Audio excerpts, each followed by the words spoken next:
हम लोग नित्य मंदिर जाते हैं, पूजा पाठ करते हैं, खूब भक्ति भाव से सभी लोग इस समय शिवालय में जा रहे हैं, भगवान शिव की आराधना कर रहे हैं। लेकिन एक बहुत बड़ी गलती कर रहे हैं। हम लोग क्या करते हैं कि घर से हम भक्ति भाव से जाते हैं कि हम भगवान शिव की सेवा में जा रहे हैं, भगवान भोलेनाथ की खूब आराधना, खूब नाम जप करेंगे, मंदिर में बैठकर सब कुछ करेंगे। लेकिन हम करते क्या हैं? मंदिर में गए, जल अर्पण किया, अक्षत चढ़ाए, फूल चढ़ाए, पुष्प चढ़ाए, चंदन चढ़ाए, सब कुछ चढ़ाए।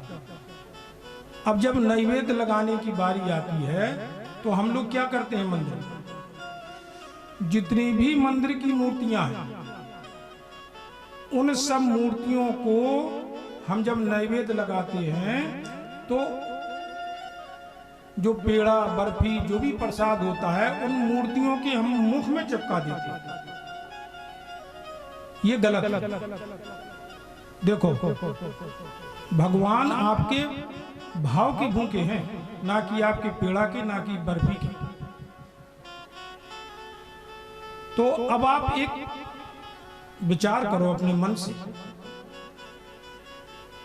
कि अगर हम भोजन करें और हमारे मुख में जूठन अगर चिपका रहे तो हमें कैसा लगेगा? अपने आप से सोचो इस बात। अगर हमारे मुख में जूठन चिपका रहे तो क्या होगा? हमारे मुख पर मक्खी भिनभिनाएंगी। अरे अगर हम लेट जाएं तो चींटी भी चढ़ के आ जाएंगे हमारे मुख के ऊपर। अगर हम अपने मुख में जो है बर्फी, पेड़ा चिपका लें तो हमारे मुख में भी मक्खी, चींटी आके चिपक जाएंगे और हमको काटना शुरू कर देंगे। तो इसी प्रकार जो हमारे मंदिर में जो मूर्तियां होती हैं, उन मूर्तियों में हम लोग क्या करते हैं कि जाते हैं और पेड़ा, बर्फी, लड्डू सब उनके मुख में चिपका देते हैं। अरे जरा सोचो तो, हम मन में भाव लेकर गए कि भगवान सजीव हैं और हमने लड्डू, पेड़ा उनके मुख में चिपकाया, उनको निर्जीव बना दिया। अरे जब भगवान सजीव है भैया, तो उनको भी तो मुख में अगर लड्डू, पेड़ा चिपका दोगे तो चींटी चिपकेंगी, मक्खी भिनभिनाएंगी, तो क्या ये अच्छा लगेगा? तो भगवान भाव के भूखे हैं। अरे बढ़िया जल चढ़ाओ, चंदन लगाओ, अक्षत चढ़ाओ, पुष्प चढ़ाओ और नैवेद्य सामने उनके रखो और रख के हाथ जोड़कर, आंख बंद करके प्रार्थना करो, प्रभु अब आप जो है नैवेद्य ग्रहण करो, और आंख बंद करो, ताली बजाओ और जल से आचमन करा दो भगवान का। हो गया।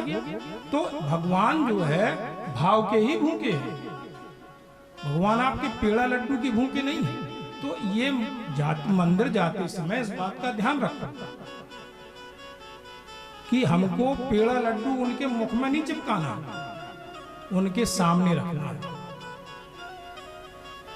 तभी भगवान प्रसन्न होंगे। नहीं तो जब लड्डू, पेड़ा मुख में चिपकाया और उनको चींटियां काटी, चींटे काटे, भगवान के मुख में कष्ट हुआ, तो प्रसाद किसका है? तो जिसका प्रसाद है वो, जिसने ये मुंह में चिपकाया है, उसको भी कष्ट प्राप्त होगा।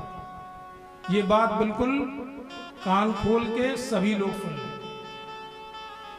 जब आप दूसरों को कष्ट देते हैं तभी आपको कष्ट प्राप्त होता है। अगर आप दूसरों को कष्ट ना दें तो आपको कष्ट प्राप्त नहीं हो सकता। ये सत्य बात है। तो इसीलिए जब मंदिर जावे, भक्ति भाव से जाए, पूजा अर्चना करें, सब कुछ करें, लेकिन बस इतना सा ध्यान रखें कि भगवान के मुख में ये लड्डू, पेड़ा न चिपकावें, तो आपकी भागीदारी ना बने।